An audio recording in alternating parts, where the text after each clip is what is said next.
मिली तंजीमों central हुकूमत तक पहुंचाना चाहता है।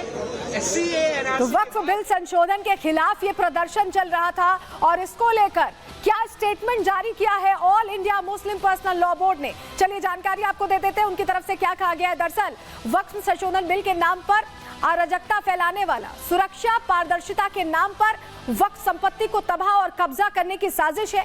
हम सरकार से मांग करते हैं कि वो अपनी कार्रवाई से इसे रोके और बिल वापस लें। वक्फ संशोधन बिल भारत के धर्मनिरपेक्ष लोकतांत्रिक सिद्धांतों के खिलाफ है, ये भी कहा गया। भारतीय संविधान का स्वरूप 12 से 35 में मौजूद बुनियादी अधिकारों का उल्लंघन करता है। ये बिल 25 करोड़ से ज्यादा नागरिकों की भावनाओं को कष्ट देने के बराबर है। हम इसे पूरी तरह से अस्वीकार करते हैं और सरकार से तुरंत वापस लेने की मांग करते हैं। ये all India Muslim personal law board की तरफ से स्टेटमेंट दिया गया है। लेकिन आप समझिए, जब ये प्रदर्शन चल रहा था तो मौलाना यहाँ पहुंचे, अलग अलग तकरीरें दी गई और ऐसी भड़काऊ तकरीरें। बिल में क्या है ये तो हम आपको आगे डिटेल में बताने वाले हैं, लेकिन तकरीरें देकर भड़काने की साजिश रची गई, गलत नैरेटिव सेट करने की कोशिश की गई, गलत परिभाषा देने की कोशिश की गई। इस बिल का क्या क्या कैसे भड़काया गया है जरा आपको बताते हैं, जानकारी चलिए जल्दी से आपको देते हैं। मुसलमानों का हक छीनने की तैयारी है, ये कहा गया। मुसलमानों को कमजोर किया जा रहा है। नए बिल से वक्फ प्रॉपर्टी छिन जाएगी, डर दिखा रहे हैं। देखिए, नए कानून से कब्रिस्तान की जमीन भी ले लेंगे, ये भी कहा है। वक्फ बोर्ड को खत्म करने की प्लानिंग है। सोचिए क्या क्या भर रहे हैं बाकी लोगों के मन में जिन्हें शायद नहीं पता है कि बिल में क्या है। मदरसों पर ताला लगाने की साजिश हो रही है। वक्फ बोर्ड के काम में दखल अंदाजी की जा रही है। वक्फ की संपत्ति हड़पने की कोशिश है। ये सब कुछ, ये नैरेटिव सेट करने की कोशिश की गई। आगे बिल में क्या है हम आपको बताएंगे, लेकिन असदुद्दीन ओवैसी ने भी तुरंत मुस्लिमों का खैरखा बनते हुए, हिमायती बनते हुए मौके को बुलाया। क्या कहा है सुनिए। कल कोई भी जाकर कह देगा कि मस्जिद नहीं है और कलेक्टर बोल देगा कि इंक्वायरी, और जब इंक्वायरी कलेक्टर ऑर्डर करेगा इस बिल के कानून के तहत, इस बिल के तहत, तो जब तक कलेक्टर की इंक्वायरी नहीं होती वक्फ की प्रॉपर्टी नहीं रहेगी। यही होगा ना।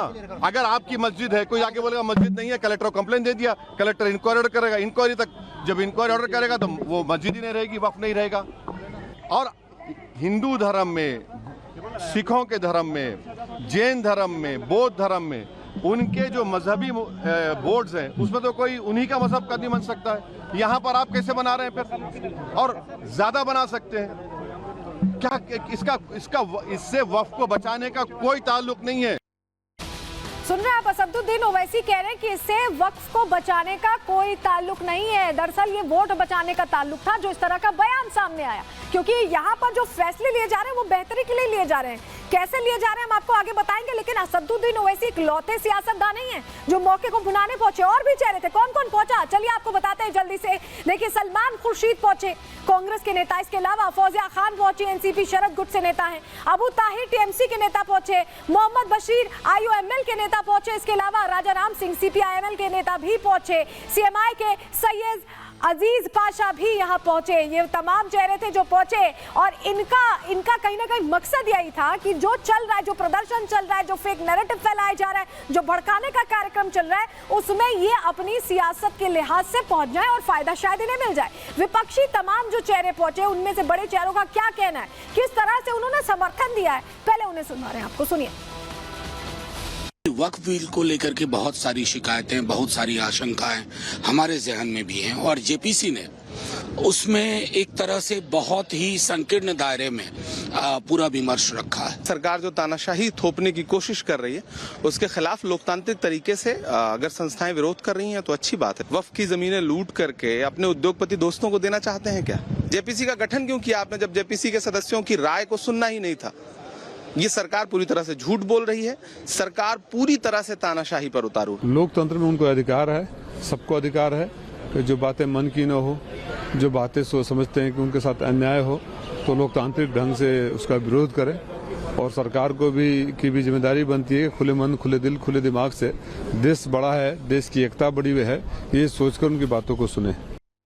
तो विपक्षी चेहरे तो सियासत का मौका ढूंढ लेते हैं, लेकिन मुस्लिम धर्मगुरु इसका विरोध कर रहे हैं। वो मुस्लिम धर्मगुरु जो फतवे जारी कर देते हैं, कुछ उनको गड़बड़ लगता है, तो वो कैसे विरोध कर रहे हैं इन विपक्षी चेहरों का, वो कैसे समर्थन कर रहे हैं इस बिल का, जरा आपको बताते हैं, जानकारी आपके सामने रख रहे हैं। दरअसल all India Muslim personal law board के विरोध प्रदर्शन पर प्रश्न खड़े हो गए। बिल के विरोध में मुस्लिम दो पक्षों में बटे दिखाई दे रहे हैं। All India Muslim personal law board को विपक्षी दलों के समर्थन पर अब ऐसे में सवाल खड़ा हो गया है।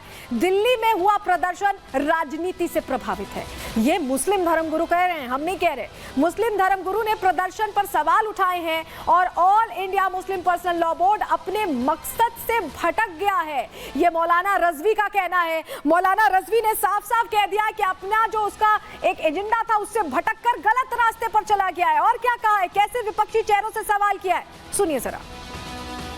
मुस्लिम पर्सनल लॉ बोर्ड अपने असल मकसद से भटक गया है। पहले बोर्ड में कोई भी पॉलिटिकल शख्सियत को ओहदा या मेंबर नहीं बनाया जाता था। समाजवादी पार्टी के लोग, कांग्रेस के लोग और खुद MIM के अध्यक्ष ओवैसी साहब भी मुस्लिम पर्सनल लॉ बोर्ड के जिम्मेदारों में शामिल हैं और बाज़ाब्ता तौर पर मेंबर हैं। तो ऐसा लगता है, जाहिर होता है कि बोर्ड को पॉलिटिकल पार्टियों ने हाईजैक कर लिया है। सुना आपने क्या कहा रजवी साहब ने कि बोर्ड को पॉलिटिकल पार्टीज ने हाईजैक कर लिया, उनकी भाषा बोल रही है। क्या बदलाव किए जा रहे हैं जिसकी वजह से टेंशन में है ये सियासतदान, चलिए बताते हैं आपको, जल्दी से जानकारी आपके सामने रख रहे हैं। दरअसल केंद्र और राज्य से 2 महिला सदस्य शामिल किए जा रहे हैं, महिला सदस्य ने मंजूर नहीं। स्टेट वक्फ बोर्ड में एक OBC का सदस्य भी होगा, वहीं बोहरा आगा खानी के लिए अलग बोर्ड होगा। इसके अलावा महिला उत्तराधिकारी के अधिकारों का भी संरक्षण किया जाएगा। सभी मामलों में लिमिटेशन एक्ट लागू हो जाएगा जो पहले नहीं था। पोर्टल से रजिस्टर होगी सारी वक्फ संपत्ति, यानी डेटा एकदम ट्रांसपेरेंट रहेगा, ये भी इन्हें पसंद नहीं आ रहा। संपत्ति के सारे कागज पोर्टल पर डालने होंगे, अपलोड करने होंगे। पोर्टल से संपत्ति का सर्टिफिकेट बकायदा दिया जाएगा और सरकारी संपत्ति पर अगर दावा किया है तो उसकी जांच होगी, यूं ही दावा करके संपत्ति कब्जा नहीं सकते। वक्फ की कमाई से अनाथ विधवाओं का एक तरह से उनकी हेल्प की जाएगी, उनकी मदद की जाएगी। ये सारे जो प्रावधान है यही टेंशन की वजह बने हुए हैं। लेकिन अब आपको बता देते हैं कि पहले क्या था और अब क्या है। कई बदलाव हुए, कई बदलाव कैसे किए गए चलिए समझ लीजिए। पुराना वक्फ कानून कहता था कि प्रॉपर्टी विवाद में सिर्फ वक्फ ट्रिब्यूनल से ही अपील की जा सकती थी, कहीं और नहीं जा सकते थे। लेकिन अब जो बदलाव हो रहा है, प्रॉपर्टी विवाद में किसी भी कोर्ट में आप अपील कर सकते हैं, यानी आपकी कम से कम बात तो सुनी जाएगी। ट्रिब्यूनल अगर नहीं सुन रहा और आपकी वाकई में प्रॉपर्टी हड़पी जा रही है तो आप आगे बढ़ सकते हैं। दूसरा, वक्फ ट्रिब्यूनल का फैसला आखिरी उस समय माना जाता था, लेकिन क्योंकि अब कोर्ट जाएंगे, ऐसे में अब ये फैसला आखिरी नहीं होगा, कोर्ट भी डिसाइड करेगा। और ऐसे में जिसकी जमीन कब्जी जा रही है उसके लिए ये बहुत बड़ी एक तरह से चेंज है। वक्फ ट्रिब्यूनल के फैसले को उस वक्त चुनौती नहीं दे सकते थे, लेकिन अब जब कोर्ट में जाएंगे तो फैसले को हाई कोर्ट में चुनौती देने का पूरा अधिकार एक इंसान को मिल जाएगा जिसकी जमीन पर अधिकार जताया गया, गलत अधिकार जताया गया।